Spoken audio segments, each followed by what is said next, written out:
Hello, welcome to another episode of Feral Ladies. We were not yet cackling, but give us time. We are joined this episode by a very special guest. Ms. Gail, would you like to introduce yourself, or do you want us to rave about you? No, well, of course I want you to rave about me, but I can introduce myself.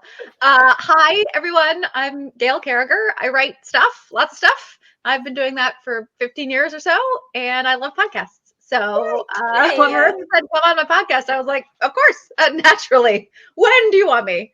So here we are. Yes, here and here and here and here. Thank you so much. Love it. Kacey and Melissa, would you like to reintroduce yourself to the world? Kacey? Sure. I'm Kacey Ezell. I am one of the original Feral Ladies and big Gail Carriger fan. So, you're welcome. You guys get to see me in my fangirl persona this evening or day or whenever the hell you're watching this. I don't know. Internet time. We don't do time math here. That's a rule. But yes, I also write stuff. You can find all that stuff on my website, and that's pretty much me. So got a new book coming out, but I'll tell you about that at the end. So stay tuned. Ride the wave, Melissa. Ride the wave. I don't even know what that means. We're gonna have so much fun, ladies. So I'm Marisa Wolf. I write sci-fi, fantasy, a whole bunch of other stuff, but I always sneak in romance because I write what I love to read. So I am a huge fan of Gail. I'm so happy we're doing this, and we're gonna have a blast, y'all. Yeah. Awesome. And who are you? Oh, yeah, me. I am Marisa Wolf. I fangirled over Gail at a bar in Colorado. So that was how I first met her. I was super professional at first, and I was like, hey, will you hold my book for a picture? Thank you so much. And we had a normal conversation that I was like, okay, I can't go away without saying this. You're amazing. I love all of your books. Okay, I have to go. Okay, thank you so much. Bye. And then I flailed off to the side. So I witnessed it. It happened. Yeah, it was real. There was some flailing, and I'm pretty sure it was 3 colors of red when I got back to Melissa. It was fine. Did you do the thing? Probably after. I think I held posture while talking to her. Oh, she held the book in front of her face at the end. It was So all of this is to say, yes, I write also. And my goal with every book is to have some sort of emotional or fun connection for the reader. I want you to laugh or cry, or preferably both. And I feel like that's something that Gail is really good at. So really excited that she is here with us today. Yeah. Also, she seems like a cool chick in general. Thanks. We could talk about me embarrassing myself and fangirling over authors. In my case, it was Mercedes Lackey and Tamara Pierce. Yeah. You should, if you want to tell that. I mean, you can tell that story if you want to. I've told them before. Tamara Pierce was my hero. She was the first author I found who put girl main characters in with swords fighting things in a book, and I was like, well, this is exciting, amazing. I discovered her when I was 8, so that was a thrill. And so when I met her, I was still a fangirl. I wasn't a writer yet or anything. And later I got to meet her as a writer. And there's a very embarrassing picture of me and the Beyond the Trope podcast people and Tamara Pierce because we all got to talk to each other at a con. It was very exciting. Awesome. But Mercedes Lackey is my really funny one because I was actually at a back scene party event at a YA thing because I was on tour for the Finishing School series, and I am walking down the steps and I look like this. And although I'm wearing a cocktail dress because it's a cocktail party. Obviously, yeah. And for those who don't know, I have a very distinct retro appearance. For anybody who's listening to this and not watching it, and a very amazing woman is walking up the stairs at me with long gray hair and these Grecian robes, and I'm like, well, she looks fabulous. She looks like my people. This was an event that was for YA authors, so the nerds were thin on the ground. There were other writers there, right? And I was like, well, this one looks like she's I could see her at a Worldcon. Yeah. And she looks at me and is like, oh my God, you're Gail Carriger. You don't know this, but I'm Mercedes Lackey and I love your books. And I nearly fell over. I was like, what is happening right now? Yeah, it was crazy. Luckily, next to me was somebody far more coherent than me, who was my friend Lauren, who was a wannabe writer at the time, and who has more acumen and verbal acuity, and who managed to be like, "Oh my God, you're Mercedes Lackey. We love you. Come and drink champagne with us." And so we spent the rest of the evening getting drunk on champagne with Mercedes Lackey. That is amazing. That is a great story. Yeah. Yeah. That is a great story. The follow-up to this one is I did in fact meet Mercedes Lackey again at a Worldcon, like a year or so later. And I'm walking around the floor, and she was at a table in the dealer's room at Worldcon, and she's like, Gail, and I was like, "Oh, hi, Mercedes Lackey," and she comes running out and gives me a hug, and I was like, "Oh, are we hugging friends? Are we? So I'm now hugging friends with Mercedes Lackey." I mean, That is fabulous. That's amazing. That's awesome. amazing. That is Oh, better. man. So for a long time, my favorite story has been my fangirl moment when I met Anne McCaffrey. I was 23. I was a baby. She ran me over in her little cart. Her situation. scooter. It's She pretty was amazing. notorious for that. Yeah. Yeah. I didn't know, and I like whipped around because somebody ran me over, and I could not speak because I immediately realized it was Anne McCaffrey. And Anne McCaffrey at this point had a lifetime of dealing with fangirls, and so she just looked at me and she was like, "Go get me some water." And I was like, "Yes, ma'am." And I like sprinted. I am not a sprinter. I have never been a sprinter. Sprinted to get her water, came back, and she was like, "All right, stay next to me at the panel." And I was like, "Yes, ma'am." I crouched. I was in a full squat that entire, I have no idea what she talked about. I don't know what happened. I crouched at her feet and stared at her during this panel. The whole time I was just like, Anne McCaffrey, dragons. That's all that was happening in my brain. And then at the end, I managed to say, "I love you." And in perfect Anne McCaffrey fashion, she said, "I know." That was it. Honestly, this is a great tip, because I've met a couple of fangirls where I'm like, I don't know what to do in this situation, because you have clearly gone sort of catatonic and nonverbal. And if I can't engage in some kind of small talk with you, it was like, I literally have gone like, I'm really delighted that you're meeting me, but I don't want to be that person for you. And also, I don't know what to do. Like, I could ask who your favorite character is, but that seems to go nowhere. So maybe next time it'll be good. But if I could just be like, "Go get me some water," give them a job. Yes. I will say, as a recovering fangirl, it was amazing to have a task. A task, I could do it. And then for the rest of my life, I have the I met Anne McCaffrey and I fetched for her. I fetched water and then crouched like a gremlin next to her chair. Did I ever tell you my Emma McCaffrey fangirl story, Marisa? I don't think you did, Casey. I love don't worry. Let's go. Yeah, it's not as in depth, but it is very cute and very funny. I also fairly catatonic, and Todd was there, and I'm now fairly good friendly acquaintances with Todd McCaffrey, who's a wonderful human. But this was at Dragon Con. And I was also about 23, super cute. And I had on a red t-shirt that had black lettering on it that said, I think mine said, it wasn't "I make boys cry." It was something like, wasn't it your shirt? I make good boys bad or something. Yeah, that's what it was. It was. I turn good boys bad or something like that. Very, very like classy. Very classy, right? Classy with a K. Sassy, but okay. Oh yeah. it was very much a I'm 22 and really feeling like all the attention at Dragon Con type of t-shirt, right? So I'm in a Hyatt elevator. Right, yeah, it's the face. So I'm in a Hyatt elevator at Dragon Con. It's like the last day of the con, and I'm wearing my I make good boys turn bad shirt, and I'm coming, descending, and the doors open on one of the floors, and Anne comes in with her son Todd, and she's like stops midway through, and she looks at me, and the words, of course, are written right here. So for those of you listening, I'm pointing to the fullest part of my bust. So she's staring at my chest, and she's like, "I really like your shirt," and I was like, "Thank you. I really like your books," and she was like, "Good." She came in, and Todd was like, "Oh yeah, that's a great shirt," and I was like, "Thanks." And then I was completely silent for the rest of the elevator ride. Yep. So that's my Anne McCaffrey fangirl story. Yeah. Fantastic. That's awesome. Well, when you meet the woman who inspired all of your life choices, that's how you act. Yeah, that's fair.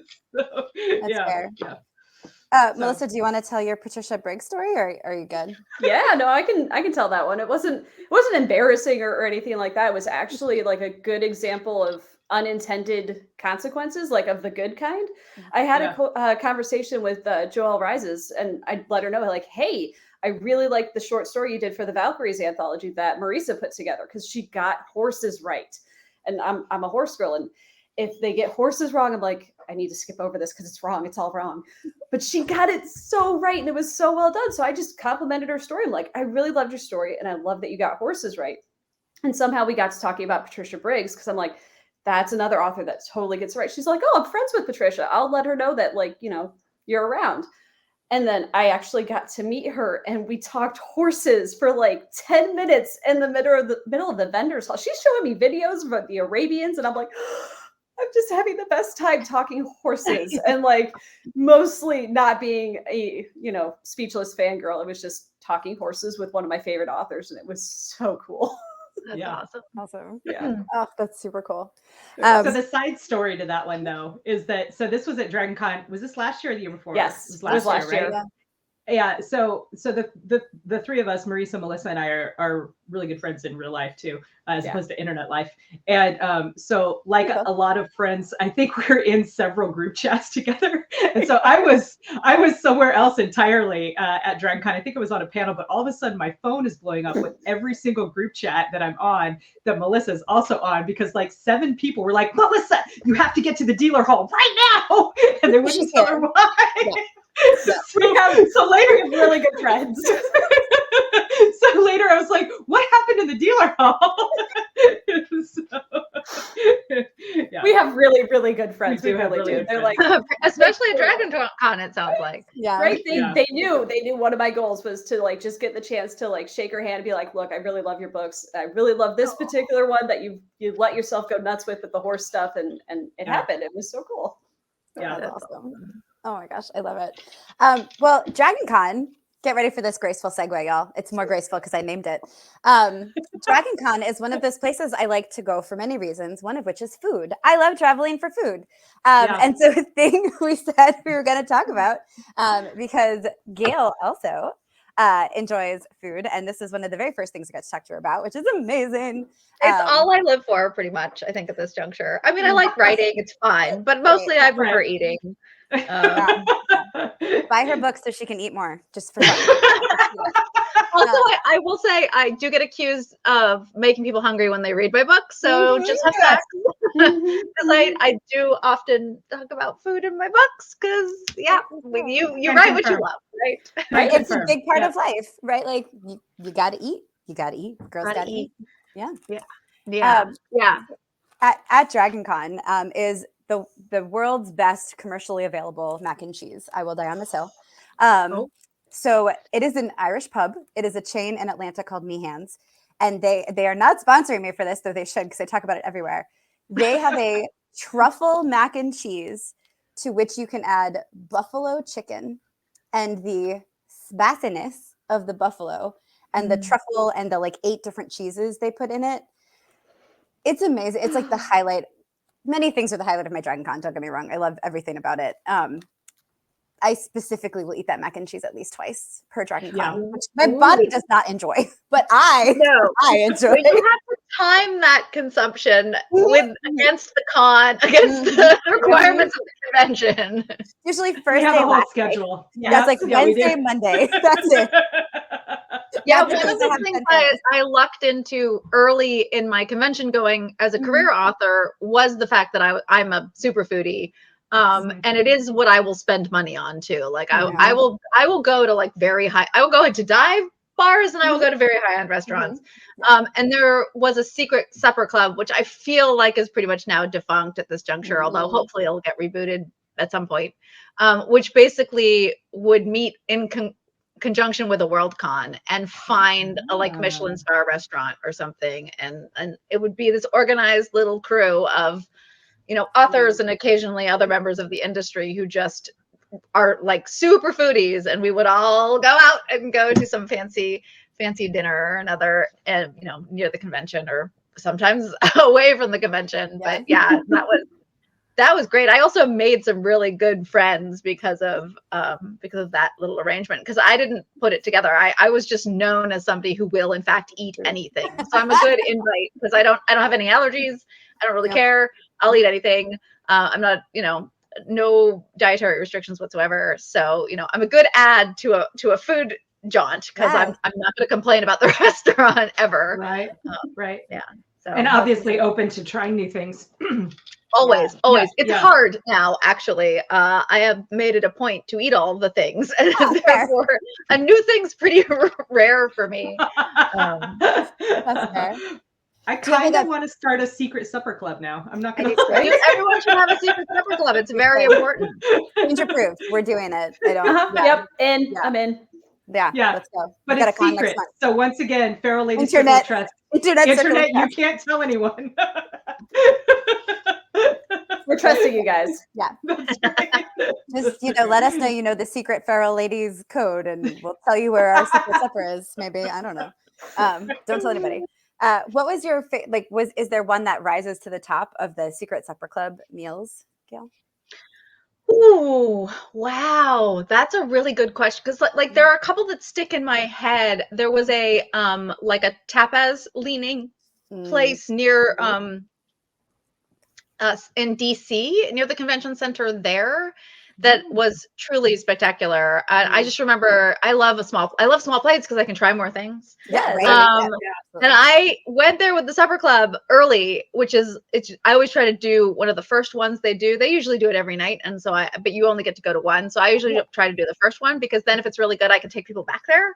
Yes. And so I remember just dragging my author friends back to the tapas place pretty much every night of that event, because it was just so good and there were so many things to try.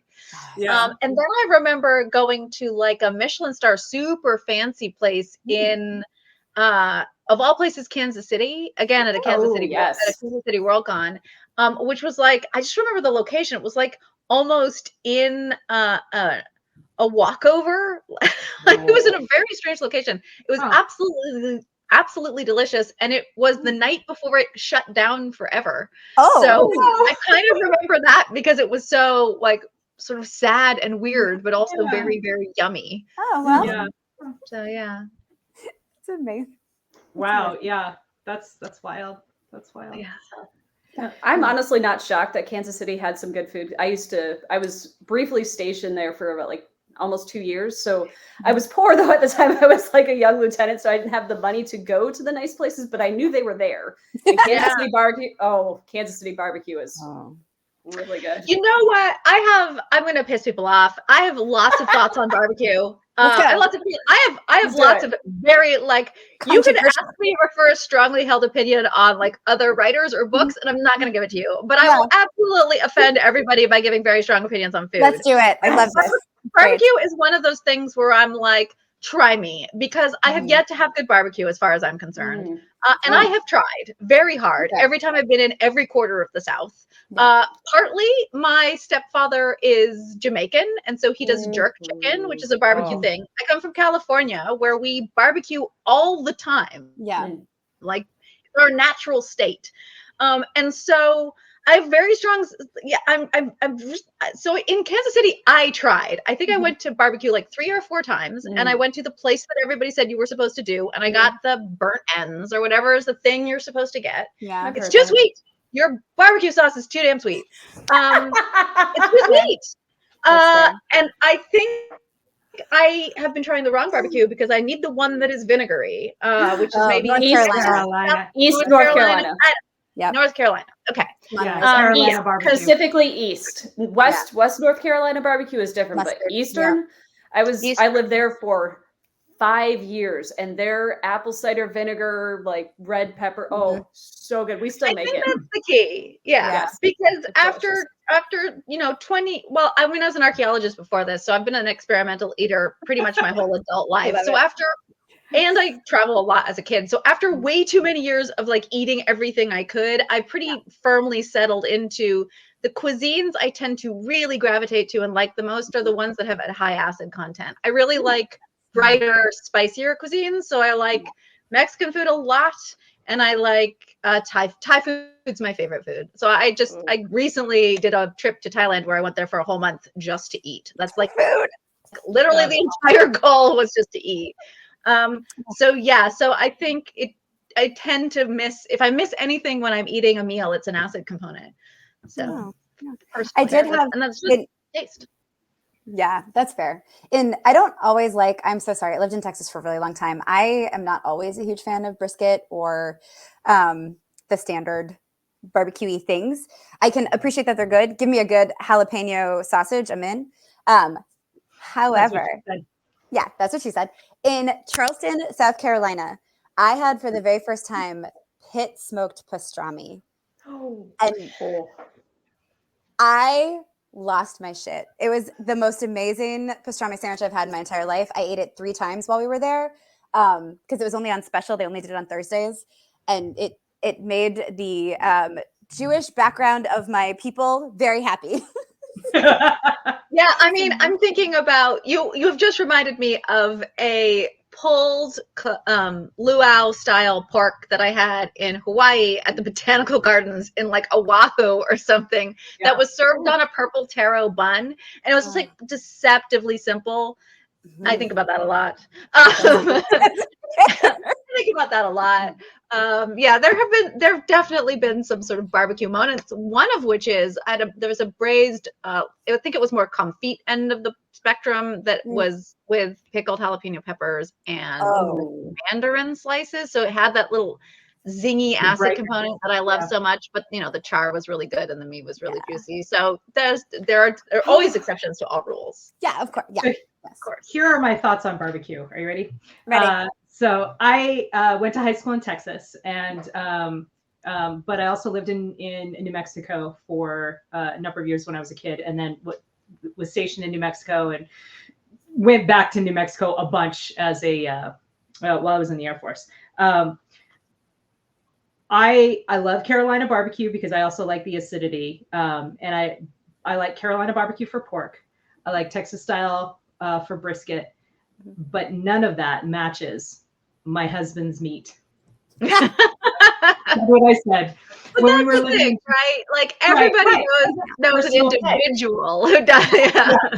Right. No, because when we were in Japan, one of the things that was so interesting about living in Japan. So I was stationed in Japan for 3 years, Gail, and one of the things that we found really, really interesting about Japan is that there's of course amazing Japanese food and food inspired by neighboring Asian countries there, but there's also like amazing Italian food and really good French cuisine, and the Japanese really seem to and this is a generalization, so I'm just going to call it what it is, but as in general, it has been my observation that Japanese chefs really seem to like to find things that are good that come from other places and then bring them back and then improve upon them. Yeah. But there were a couple of exceptions. One was Mexican food. We had I know that there was good Mexican food to be had in Tokyo. We just never made it to the place that everyone talked about. And it was difficult to find it outside of that place. And I didn't find a lot of really great Japanese barbecue restaurants. Korean barbecue, yes. Asian style barbecue, yes, but not like American style barbecue. But we inherited a smoker from another military family because you can't ship it's difficult to ship those things. So they kind of just get passed around base housing. And so we inherited a smoker. My husband got into the habit of smoking meats because you can get really, really good cuts of meat really cheaply from the grocery stores off base. And nice. And oh my God, like the brisket I had in Texas doesn't hold a candle to what my husband could create. So yeah, but that again, because personal taste, right? Yeah. Mm-hmm. I just like my husband's meat. Kacey Ezell. Yes. Yeah. Zero context quote of the day. That's who I am as a person. On a related note, I need to have my husband talk with your husband because brisket is something we need to work on. Oh, okay. Yeah. The improvements. I love it. It's interesting you talked about Japan briefly, and I have had a long and storied relationship with Japanese food, which keeps going back and forth, because some of the best food I've ever had was like Japanese omakase. I really like discipline by food. My favorite thing as an experimental eater and is to just sit down at a restaurant and be like, bring me whatever you do best in small portions and whatever, I'll just pay you what it is, right? Because I would like the chef to like show me your skills, just like do it, whatever's fresh, whatever's great, which is why omakase is like one of my favorite things in the world. That's awesome. Especially in a sea town, right? So I've had some of, and I love seafood. I think seafood's my like natural state. I was raised vegetarian, but I was raised in a fishing village, and like the break in vegetarianism was mostly for fish. And so I just and I come from two, northern climes that are islands, Denmark and England. So like I think fish is my DNA. So I love what the Japanese do with fish. But I think my storied relationship with them is that like I go into places where I'm like, I'm gonna get into like layered, super spicy cuisine, like Indian cuisine for a while. And then by comparison, Japanese food feels too simple or even bland. And then I'll come back around and be like, no, what they're doing is like really honoring the ingredients in Japan in a way that like is very tailored and very focused. It's a little bit like their street style or something. This is sort of minimalistic, ultra fashionable interest in things like textures and how things pair with each other and how they appear on the plate and stuff like that. So I'm coming back around to doing a Tokyo food tour at some point in the not too distant future, because like I think I'm on an upswing. I also excavated in Peru, and Peru is like the South American version of that, especially the highlands with their cuisine, where again, it's very simple. They really don't have a lot of kind of proteins to work with. And so what they have, they very much kind of honor and cultivate. And so when you order like trout or a piece of beef or something there, that's what it tastes like. Like there's no pretense made trying to mask it. It's just, it tastes like the meat. And one of my favorite meats is alpaca, actually, and I learned to love that, in Peru. So interesting. Super cool. How would you characterize alpaca? What does that taste like? The way I always describe it is it's a little gamey. It shouldn't be too gamey. I've talked to people who've had it since then, who've had it from like specialist butchers in the US, and they all describe it as really gamey. The kind I had did not taste that gamey. So maybe there's a difference in the breed or the flavor of the meat here versus back in like Cusco. But it's a short grained. So to me, the way I describe it is it's a little bit like heart meat, if you're a fan of like, chicharron or anything. And it's short grained and a little dense, but it's more like pork than it is like beef. So it's a little bit kind of like a wild, gamey, bory, porky kind of flavor. But it's extremely tender. And the place I used to go to get it did it bacon wrapped with like a creamy pepper sauce, like it was pretending to be French or something. And I was like, I don't know what's going on. This is the greatest thing I've ever stuck. And then a really simple baked potato.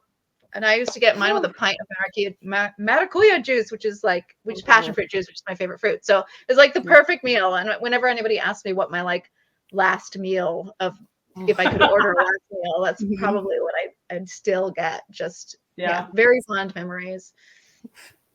Anybody else getting hungry? Because I'm hungry. I mean, we knew that was going to happen, right? But now I want to hear that last meal is making me think like, what would that be? I know if you're a true foodie, this is the hardest question anybody can ask you. Is like, I know. If you like the question I always like asking people is, if you had to pick one cuisine to eat for the rest of your life, what would it be? And some people are like immediate, like they got an immediate response to this. And some people are like, oh my God, that's the hardest question ever. Like mine is Thai food. Like I drift away from it occasionally, but like I always come back because I just love Thai food. It's just my favorite food. I just have to accept that about myself. I love it. That's good. Yeah. Man. That's tough. That is tough. It's really hard, isn't it?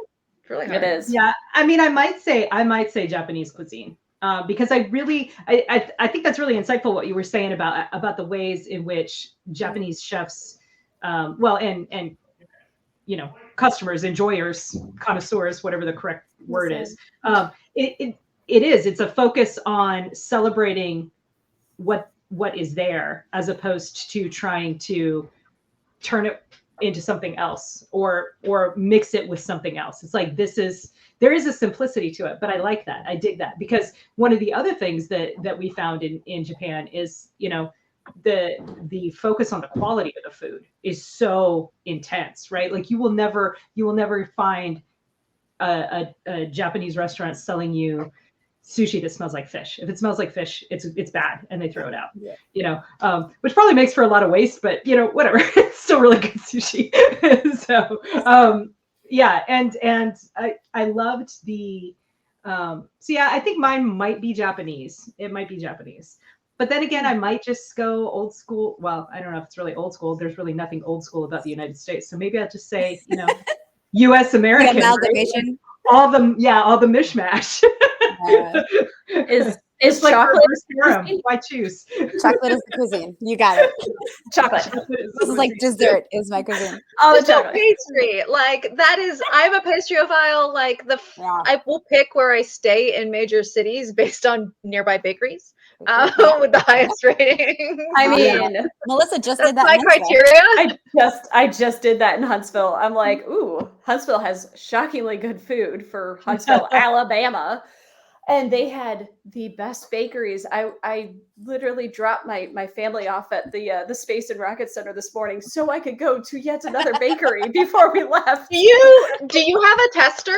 Like so here's another thing. I mean, it depends on whether it's Italian or French or whatever. I get that. But do you have like a tester pastry? Like you like zero in on your, like that's the thing. I will decide, I will judge you based on, in my case, pastizzanata. That I will always judge you based on a custard and a puff pastry combo. Whatever that may be at your place, you will be judged.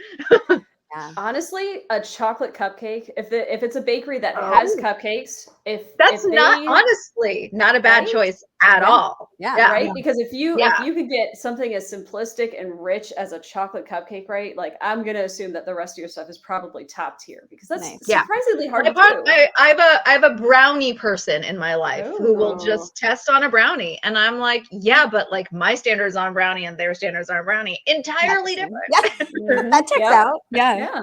Yeah. But it's still you can still judge based on a brownie, especially in the US, I think. Oh, Sure. absolutely. Marissa, you didn't answer A, what your favorite cuisine was, and B, what your pastry tester is. Yeah. We must know. Wait. Okay. We Yes. will You know what? I have answers to everything. Here I go. One, my last meal would be New Orleans style barbecue shrimp with a little mini loaf of super fresh French bread with like the flaky and the soft on the inside and it's still warm.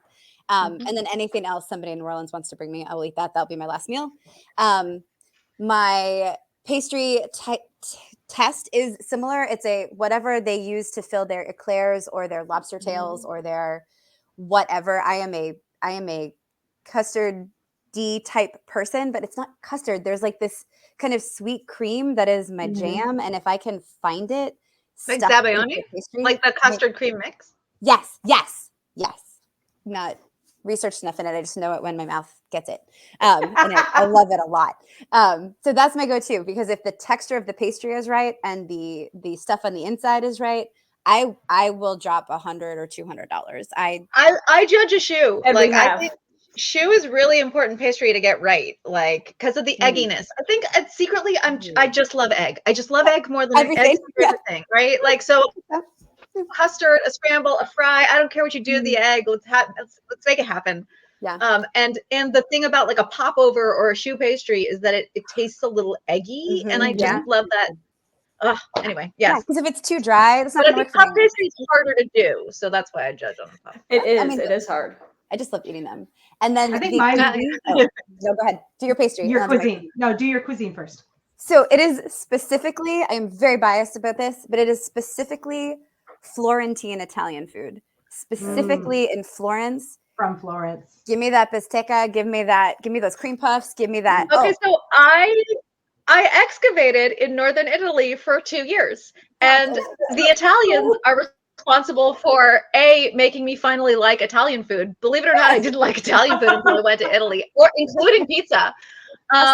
B, making me appreciate Italian pastries. I think Italian pastries are probably up there. I mean, Barcelona will come up fighting, and like the Germans have taken Italian pastries, and the Germans are like let's be clear, the Germans are very good at stealing other people's really good cuisine. Like, they imported Italian pastry, Italian pizza, and Italian gelato, and then some French stuff. And I was like, well done you, but also pastry. New Splendor, one of my favorite pastries, made it into a book because I like it so much.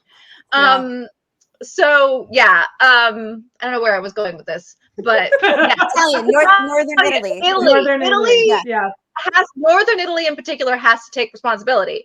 And I think in part because Northern Italian food also a little bit more acid heavy, a little bit more interested in like the brightness of the tomato.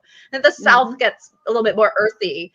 I would argue like it has, proximity to the lingering effects of Carthage and the Roman Empire and African taste sensations and stuff like that. But I really love, I'm with you, Northern Italian, particularly the Florentine, the Tuscan area. It was amazing.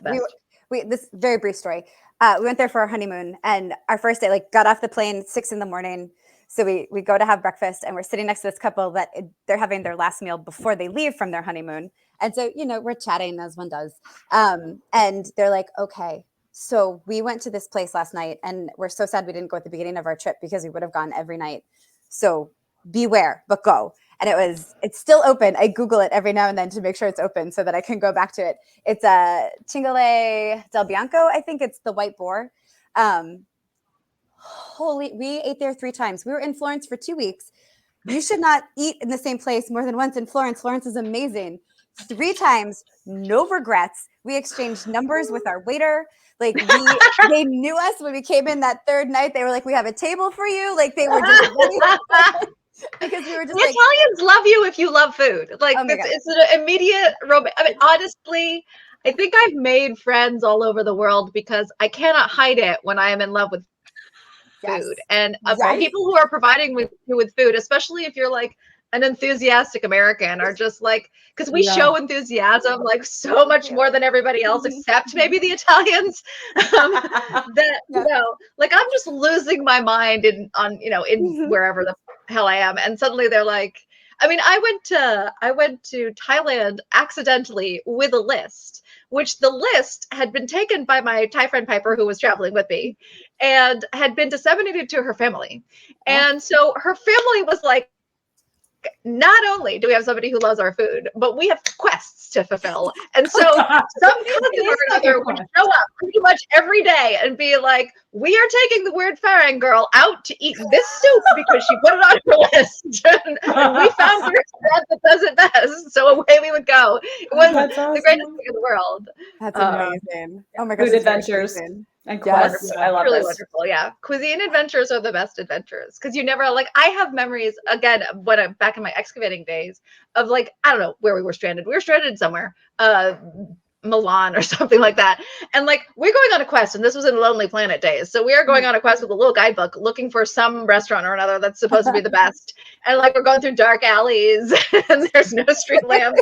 And then you happen upon what looks like somebody's house, and there's a angled light opened out onto the cobblestones as the chorus sings, and you wander in, and somebody like slaps prosciutto and Malone and like gnocchi and pesto in front of you, and like, this is the best freaking of those 2 things I will ever eat in my life, and here are your $5, and now I'm gonna go somewhere else. But and you'll never find that place again. It's like urban fantasy in the making, right? Like, that place existed to feed you that thing, and now it is gone forever. And that's gone forever. It's amazing. You won't find it. Kacey, what's your pastry? Sorry, wondered. Oh yeah, no, sorry. Pain au chocolat. Because it is, again, it's pretty simple. Very, very hard to get right. Yeah. Yeah. And if it's not right, like, it's okay.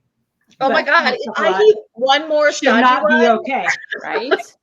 It should not be okay. It should be amazing. It should be amazing. Butter, croissant, and chocolate. Like, what? It should not be awesome.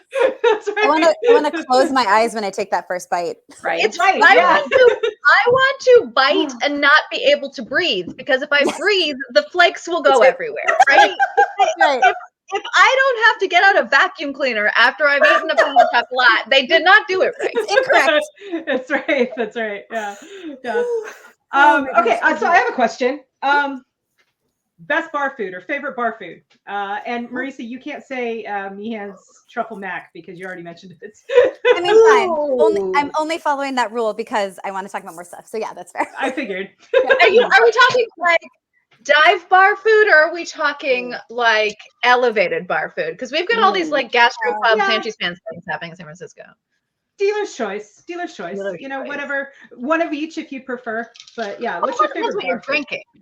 Like that plays really Sure. heavily into this situation. Like, well, you guys think about it, and since I asked the question, I'll start with mine since I had time to prepare. There's a Japanese chain called Yamachan's. They started in the town called Nagoya, and they make these like salt and pepper wings, but not wings like we think of them. It's the whole chicken wing, and they're flash fried in the Japanese style, and then they roll them in like salt and this pepper mixture that's like got white pepper and black pepper and red pepper. It's not real spicy, but it's got a little bit of heat to it. And holy crack balls, are they good? That's amazing. They're so amazing. Yeah, I do. I miss Yamachan's with like a deep mourning in my soul. Oh. So, yeah. But so I would. Oh, go ahead. Do we know? No, Yamachan's is an izakaya, which is like a Japanese pub, right? Like, so yeah. So that's why I'm calling it bar food, because you know, you go and you sit there and you have to buy at least 2 drinks. Even if you're like me and you're not drinking alcohol, they're like, well, here's the expensive juices. Have at it. So. Get it. I love it. That's awesome. Mine actually, it's a little hazy because I was in Key West my senior year of college, and boy, did I discover mudslides. Oh, speaking of what we were drinking, mudslides. What do you pair with a mudslide, though? Like, come on. So shockingly, college boys. Well, there was a table of Navy guys like right next to us. This all checks out. Gotta do something to make that taste good, I suppose. Yeah, college boys, college girls. What you got? It's good. Right. Yeah. Sure. No. Shockingly, my preferences are showing. Wait.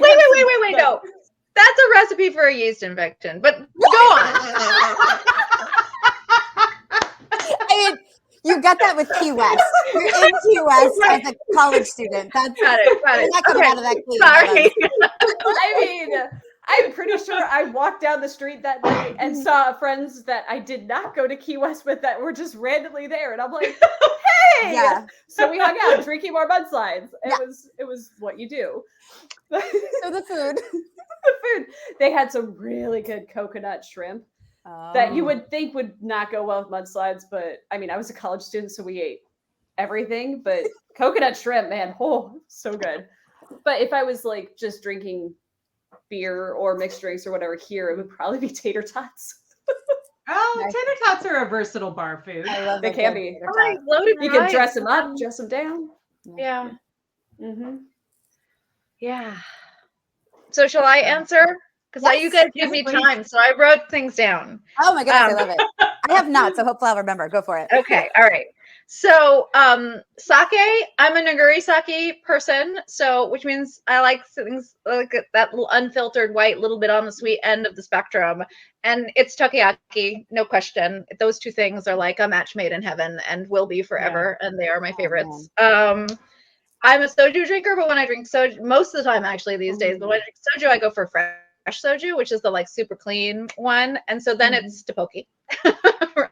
Because you can cut that like heat, and I like my tteokbokki very, very spicy. So like you can cut all that heat and grease and gooiness with the soju. So we'll get those out of the way, because that's I mostly don't, I drink, if you see me, I am mostly drinking one of those two things if I've been given the choice.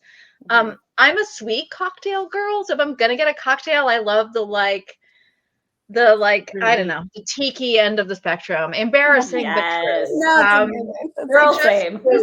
I just do. And then you need a cut for that. So it's jalapeno poppers for yeah, that's like terrible for you food, but that's so good. And boy, will that boy, are you going to get sick. Like, that's a combination of everything that's going to make you unwell, right? Like, it's like a sweet drink, high alcohol content, And Oh, fried sugar. cheese. grease Yeah. and cream cheese mixing with the acid. Like, come on. It's a terrible idea, Gail. Like, it's a terrible idea. But I For the made that bad choice. tasty. Yeah.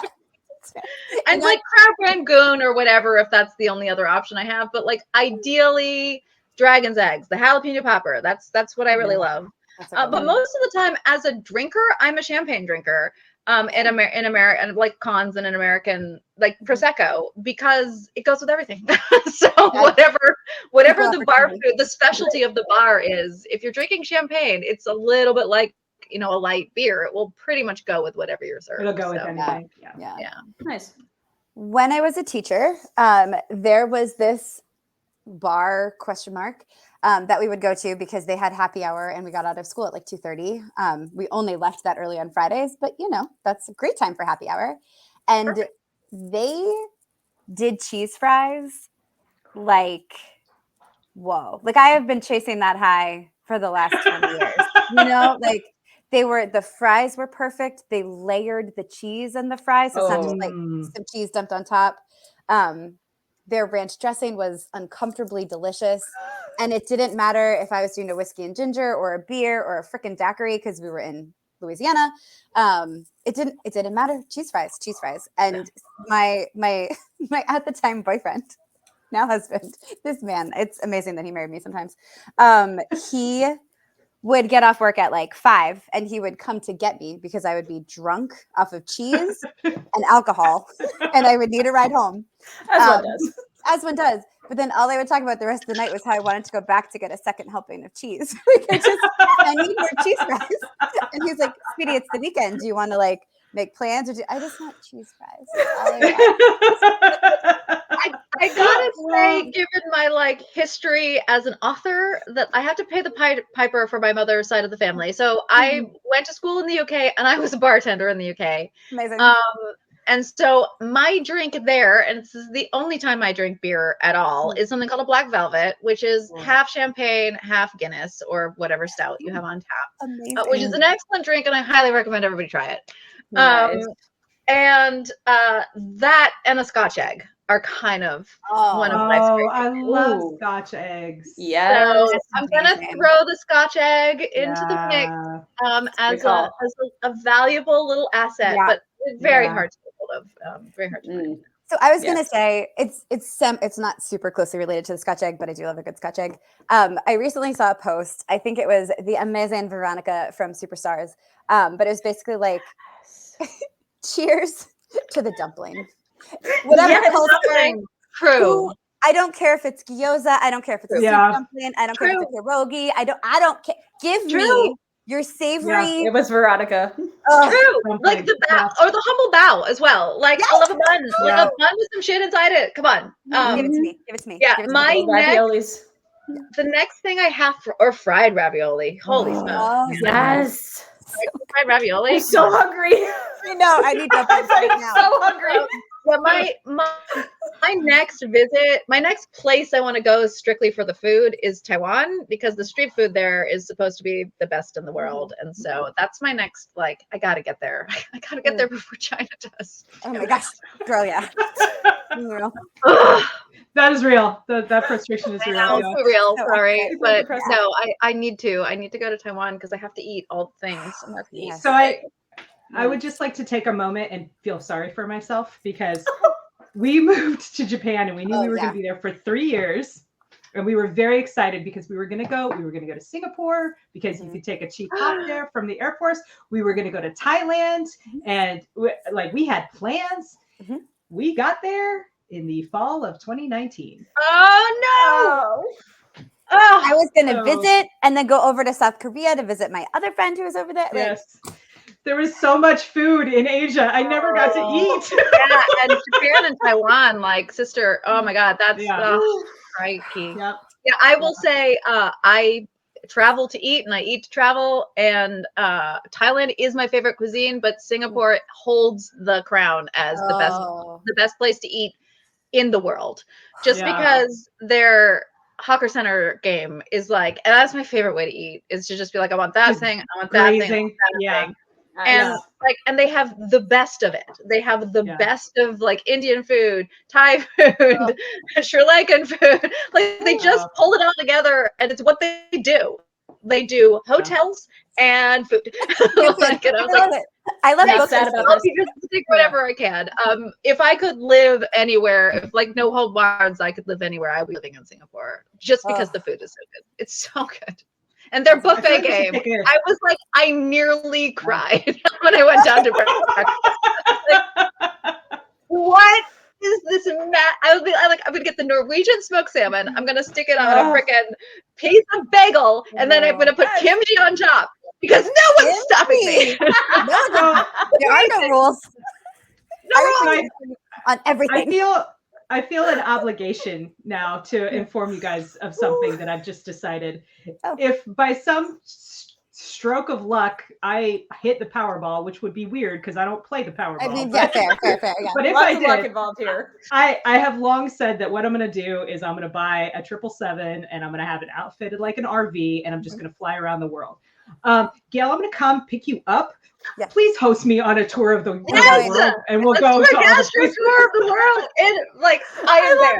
I will stop everything I am doing. Every book will go on hold. I will just record the tour of the world. Like, my God! Yes. You can ride on the plane. It's fine. Sure, whatever. We'll be doing the same thing. Yeah. While you're drunk on dumplings.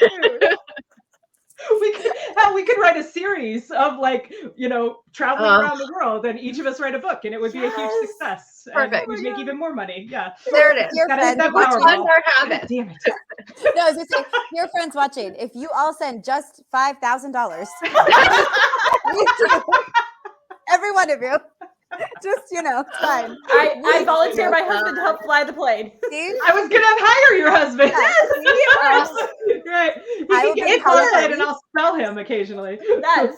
It's a terrible, never-ending situation, though, because like you go somewhere. Like I spent a whole month eating my way through Bangkok, and I like feel like there are still things that I haven't eaten in Bangkok, and also now I have to go to Chiang Mai as well, and then I have to go to Phuket. I was like, I didn't get it all right. You just keep going in circles. It's perfect. Don't worry about it. You just come back around again.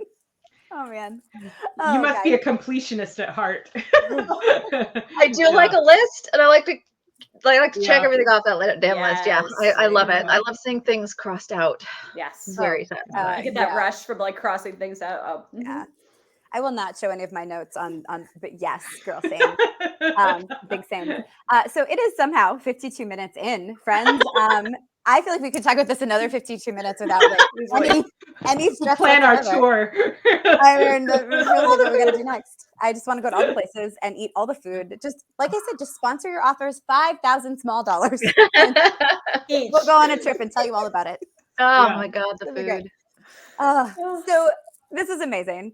I am so hungry, and it is late, so that's but here we are. At least for Gail, it's early, right? You can go eat. Yeah, no, it's fine for me. I also ate. I ate a nice little meal before I met with you guys, so I'm quite full. I'm still smelling the remnants of my meal because I'd smoked trout, but nice. Nothing wrong with that. Nothing wrong with that. I had the big dirty Detroit style pizza, which nice. Yeah, we also had pizza for Pie Day. I had pizza too. Look at us. Perfect day. Oh, you have to name your pie. This is a non-negotiable. We have to immediately name our pies. Okay. Oh, okay. Yep. All right. Apple. I'll go. Yep. Yeah. My grandmother's apple. Oh, wait. What is that style of apple, though? You must discuss. Chunky, thinly sliced, French style, crumble on top, full top pastry. So my grandmother's style is she uses, or she did, she's since passed, but she would use a Wesson oil crust. So the crust was made with vegetable oil versus lard or shortening. And it was a double crust pastry. She didn't blind bake it either. And so the bottom crust it was still really flaky because it was made with, they were always really ugly pies. Like they weren't pretty on top because they were so flaky. And then the apples were skinned and thin sliced. And then the specific recipe, I basically have it memorized, but it was had a lot of cinnamon, tiny bit of nutmeg, a lot of sugar. And it made this like delicious syrupy sort of goodness. And yeah, so it's my grandmother's apple pie. Nice. So when I was about 11 or 12, I taught myself how to bake apple pie because I had a younger brother and sister. I mean, I still do, and they're still younger than me, and they're still brats. But regardless, so we were just with my dad, right? And he had this old as dirt, like Better Homes and Gardens cookbook, and it had an apple pie recipe. So I'm like 12 years old, like I'm gonna figure this out for Thanksgiving. So it was not pretty. It was absolutely double crust. It had thin and thick because I did not know how to slice properly. I mean, but it turned out so good because I took the directions quite literally when it said like a little bit of lemon on the apples to keep them fresh. I used lemon. So it was like, it had that bright acid flavor profile to it, along with all of the sugar and the cinnamon and the nutmeg. I still make it. It's so good. That's awesome. Yeah. So I only liked fruit pies until I moved to Louisiana, and one of my friend's roommates made a bourbon pecan pie with a bourbon caramel whipped cream. And I can still, like, my mouth is still watering just thinking about it. It's been probably like 18 years. I never had it again. She only made it for the Derby. That sounds delicious. I've never found a pecan pie that I love like I loved that pie. It was amazing. That's so Southern. That's way Southern. Yeah. I have 2 dragon pies, and they're like chasing the dragon, right? Yes. Pies that you ate once, and you're like, how am I going to eat that again? I'm never going to. Both of them from college, actually. One of which was a sweet potato pie that was FedExed to the university by my friend from Poughkeepsie's mom, and that was a fucking amazing pie. Oh, that's so good. And the other one was my now very much ex's mother's cherry pie, which had a layer of like sweet cream, kind of like a cream cheese or but more like a cheesecakey thing at the bottom. Above the crust. I've never. Now I understand that there's a very old. They were from Minnesota, and it was a very Midwestern kind of pie, or maybe northern Midwest. You know, like I don't know. Maybe it has a Scandinavian heritage. I don't know. And I did say I'm looking for this pie, and quite a few people sent me very old pie recipes for that pie. So I know it exists, but I don't bake. I'm terrible. I'm an okay cook and a terrible baker. So I've never been able to. I've never tried remaking it. I just want to happen upon it again. It's appear, yeah. So those are my 2 like dragon pies. I think like when I am faced with a menu of pies, like at a pie place, I naturally am inclined toward a key lime or a lemon meringue because I really like sour things. So I tend to go in that direction in an American pie place. But at heart, my one true love in the pie arena is pumpkin, and I know that makes me a monster. No, I am a monster. I love it. Yes, I am the person. I will eat pumpkin pie for any holiday. I will eat it because it's Tuesday. I will. Like when pumpkin pie is in like Safeway, or I just get pumpkin pie. I don't care. I just eat pumpkin pie. Like I will eat it. I consider it a like whole meal food. It's got vegetables in it. There's egg involved. It's got all the things I need. I cream, you got dairy. You're good. Yeah, it's a complete meal. Everything's good. Yeah, exactly. I cannot make pumpkin pie. I tried. My stepmother's mom made the most amazing pumpkin pie. It was so good. And so many pumpkin pies are so good. I have no complaints. I don't care if they're more nutmeggy. I don't care if they're more cinnamon. I don't care. I love them. Me neither. I'm open to your pumpkin pie interpretation. My dad used to make a pumpkin chiffon pie with a graham cracker crust. And it was freaking amazing. It was delicious. I tried to make a pumpkin pie, and it's why I know I'm not a good baker. I got whole allspice and didn't understand. Oh, it was so bad, Melissa. The level they were like this, and this was like early in my relationship. Again, with my now husband, who's somehow still married. It's fine, because I love you so much. That was step 1. But don't worry, fate saved us because there were like 3 equally awful choices that I made, and I was like, maybe it'll be okay in the end. I took it out of the stove, and I immediately somehow flipped it over upside down on my floor, and it was lost to mankind. Tragedy. We didn't Thank get to goodness. try it. No, and it was for the best. 'Cause at that point, there's no way it was coming out good. Like, there's just no way. And it was more I pie. have a similar story as a child. So I come from blackberry country, wild blackberry country. So, you know, the kids are just like set out to get blackberries. And I actually think so. My mother is an actually pretty good baker, but she's very lazy and she hates making her own pie crust. So I come from crumble country, which is the British version of like a cobbler kind of thing. Essentially, Cobbler, yes. no crust needed, just sprinkle stuff on top. It's way easier to do. And I'm a big fan because the ratio is also really high on the ooey gooey fruity part, which is my favorite part of pie. I'm not really a crust person. I really prefer the center of the pie. So we had been sent out to retrieve, and I don't know what went wrong. We came back with enormous bags of blackberries that looked like serious carnage had occurred because a hole got in one of those bags, and so we had dripped. So it looked like blood on the road, but we got them back.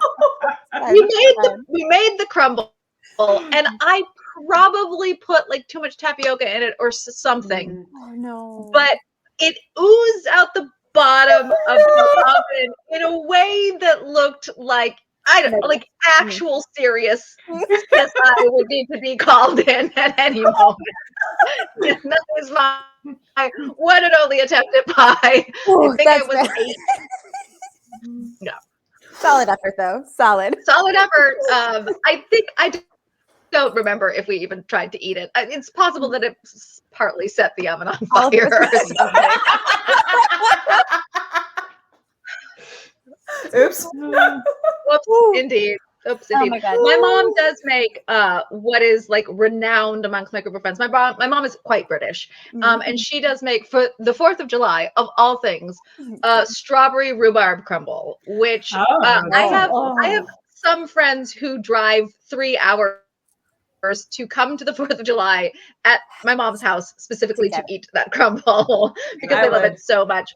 And both strawberries and rhubarb are grown in her garden. And the lemons as well, I imagine, knowing my mother.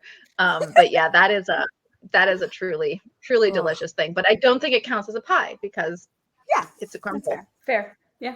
But still worth eating. Yum yum. Yum. Oh, yes. Still So I have an honorable Custard. mention. Okay.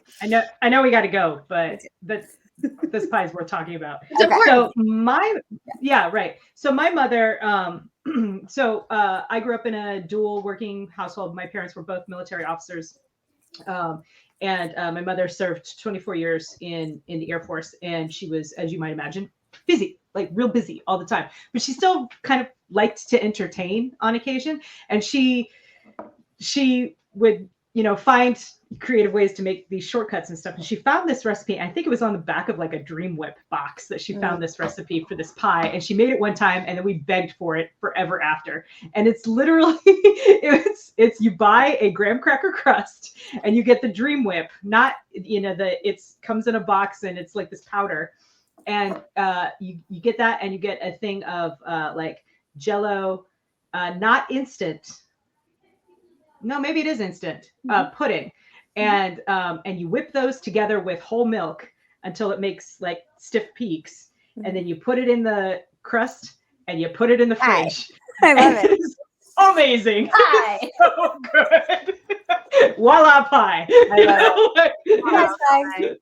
Yeah. awesome. So I call it, it's the busy homemakers fake silk pie.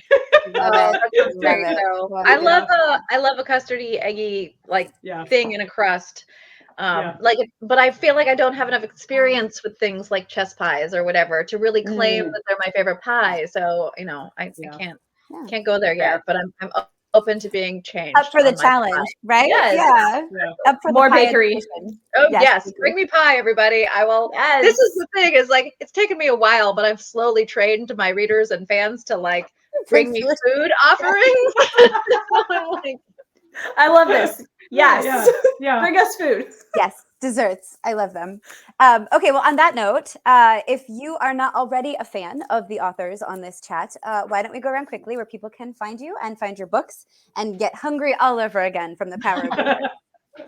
Gail, why don't you kick us off? Okay, my name is Gail Carriger. You can find me at gailcarriger.com. That's GailCarriger, and that's where I am. That's where I hang out. I write all the books, so steampunk, science fiction, fantasy, YA. Everything has a little bit of a romantic arc. Sometimes there's a lot of bit of a romantic arc, and everything has some food in it. My most recent series, actually, the main character is a cook. And that's how he shows his love to. He's a very special relationship with ladles in particular, which is articulated. I love it already. It's a very important part. Like the shape of a spoon shapes are deeply important to me. So, and they are deeply important to Fex, who's the main character of this series. So the first book is called Divinity 36, and yeah, that's me. I also have a podcast, which I should mention because we also touched on the subject of that podcast, which is travel. It's always on and off hiatus, but there are quite a few back episodes. It is called 20-Minute Delay, and it is me and my aforementioned really dear friend Piper, and we talk about food a lot. We also talk about packing and traveling with snacks and how to eat on the road and important things. I love it. On that sort of thing. But we do it in a pretty we try to keep it, on 20 to 30 minutes. So, and and we talk about traveling alone as women as well. Nice. So important. Valid. Yeah. Yep. All right, Melissa. All right, you can find me at melissaolthoff.net. I don't yet own .com, but I'm working on that one. And you can always find me on Facebook, where I spend way too much time, and I'm happy to answer anybody's messages. So you can find me at Chris Kennedy and Amazon, where books are sold. Kacey. So you can find me at kaceyezell.net or .com. I do own both. I'm also on Facebook. I have a YouTube channel here, Kacey Ezell Writer Life, and you can find me there. Recently, actually talking to Melissa about one of her most recent releases. Got a new book coming out on the 22nd. It's called The Queen's Fixer. It is the first book in a new space opera series published by Theogony Books, aka Chris Kennedy Publishing. And so if you like old school space opera with some, there's no romance per se in this one, but definitely some emotional ties and sort of exploring what that means. Go check that out. So, yeah. Awesome. And I am Marisa Wolf. You can find me at marisawolf.com, marisawolf.net. I go both ways. And you can follow my newsletter from there. My most recent book before this podcast comes out is Beyond Enemies, in which my very sheltered for reasons character gets to go out in the world for the first time and finally eat the noodle soup she's been dreaming of. And this is not at all smallly influenced by the fact I could not find good ramen for months and I needed it. And so therefore she was obsessed with noodles, and she got her noodles, you guys. I'm happy to tell you. She did. Spoilers. Yeah. What other satisfaction she may have gotten, we don't know, but she did get her noodles, and I took great joy in writing about those noodles. So you can check that out. It's called Beyond Enemies. And if you go to my website, you'll see all of the other books, and from all the places you can find them on the internet. So mostly you can find me here being feral with my friends and all the cool kids that we get to bring to hang out with us, which is pretty awesome. So thanks for joining our chaos on the internet, y'all. Thanks for coming, Gail. It's so great. Thank you for having me and talking about food. And we never went over our ramen choices. I mean, another very important. We'll just have to do this again.